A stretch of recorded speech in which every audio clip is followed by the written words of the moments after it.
Assalamualaikum warahmatullahi wabarakatuh. Sehat lur, alhamdulillah.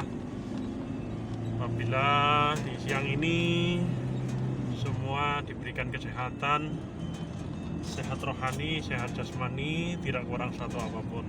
Ya lur, barusan sampai ini, baru sampai mengantar orang sakit di rumah sakit RSUD Kanjuruhan.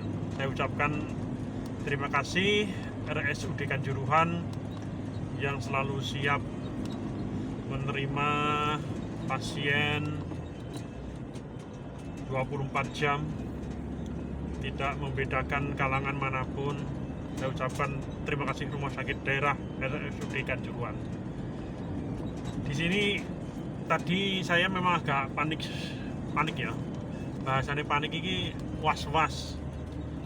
Soalnya pasien ini mau masih muda, dia itu pandangannya, tatapannya kosong, nggak tahu. Kalau saya orang seperti itu biasanya faktor depresi atau ya depresi. Nanti kalau analisa dokter saya kurang paham ya, intinya nanti dokter yang paham. Jadi orang-orang seperti ini biasanya kejiwaannya labil dan belum bisa menerima keadaan lingkungan. Faktor X-nya apa saya kurang paham. Jadi kebanyakan itu sering menyampaikan kata-kata itu yang nggak masuk di akal. Minta sesuatu gitu yang nggak masuk di akal. Nah inilah orang-orang seperti ini butuh penanganan khusus, terutama keluarga ya. Keluarga itu betul-betul harus sabar.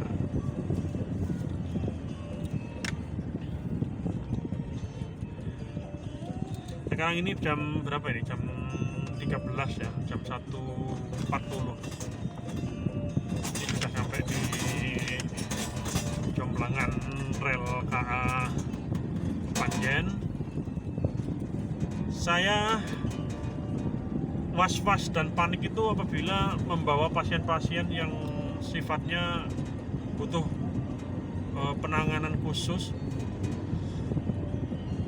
Rasa panik dalam perjalanan saya pasti ada, karena driver ambulan itu selalu melihat pasien ini apabila kritis. Rasa was-was panik saya itu timbul karena tanggung jawabnya adalah satu, membawa pasien ini sampai rumah sakit untuk segera diberikan kesembuhan dan segera ditangani oleh dokter. Itu yang utama.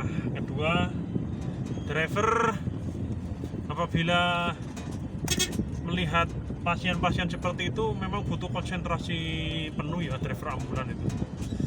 Tidak hanya ngebut di jalan, mobil pokoknya masuk terus, depan suruh minggir, enggak seperti itu. Kita punya rambu-rambu sendiri, walaupun di dalam SOP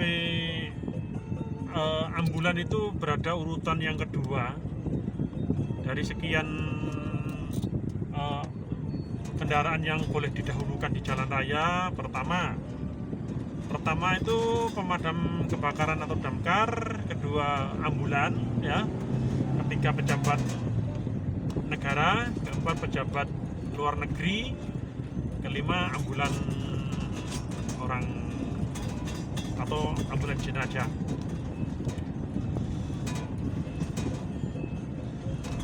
Saya sering mengantar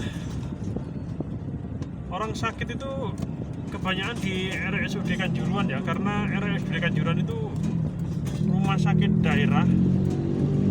Saya kira lebih mudah berkomunikasi, jadi tidak bertele-tele ya.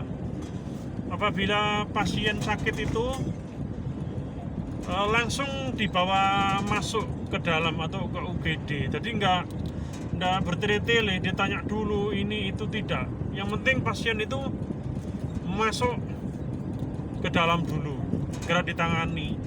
Nah dari situlah nanti dokter memeriksa keadaan pasien. Yang saya maksud gini, jadi penanganan segala sesuatunya terkait dengan orang sakit itu alurnya harusnya seperti itu. Pasien dari ambulan, dari manapun ya, itu harus dimasukkan dulu ke UGD. Setelah itu ditanya. Jangan ditanya waktu masih di mobil. Jangan ditanya waktu masih di mobil. Itu menurut saya selaku sopir atau driver ambulan ini merasa kurang puas. Soalnya kalau ditanya namanya pasien, pasti kalau orang datang ke rumah sakit itu orangnya sakit. Itu ada kuncinya itu aja. Kalau orang datang ke rumah sakit pasti orangnya sakit. Itu.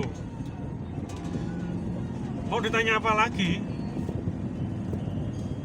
Kalau orang datang ke rumah sakit pasti orangnya sakit. Tidak mungkin dia jalan-jalan ke rumah sakit, tidak mungkin. Pasti dia orang sakit.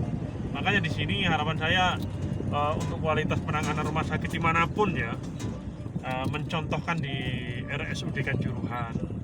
Bagi saya puas, karena penilaian seperti ini sangat penting sekali ya. Ya tidak menjelekkan rumah sakit A, C, B, C, C, C, D, tidak. Benar-benar bisa meniru rumah sakit seperti RSUD Kanjuruhan yang milik daerah. Sama yang di Kota Malang, Saiful Anwar juga sama. Cuman saya jarang kalau kirim ke sana. Ini pengalaman saya memang saya sampaikan karena saya sering mengantar orang-orang sakit ke rumah sakit. Ya seperti itulah keadaannya. Nanti yang mau komen atau ya sekedar cari informasi terkait bagaimana terkait pengalaman mengendarai driver ambulan, boleh, nggak apa-apa.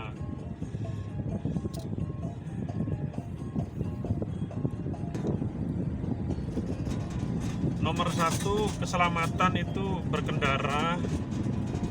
Kita membawa ambulan harus konsentrasi penuh. Itu standarnya seperti itu. Apabila kita tidak konsentrasi penuh dalam mengendarai ambulan, karena apa?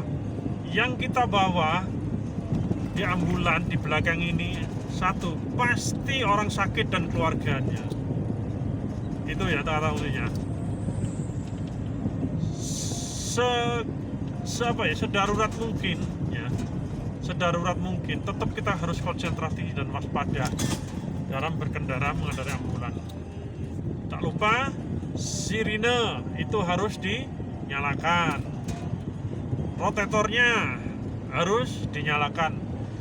Ada sendiri setiap ambulan apabila membawa pasien darurat itu ada sendiri bunyinya. Membawa orang meninggal juga sendiri. Cuman di sini konsentrasi penuh dalam berkendara itu nomor satu.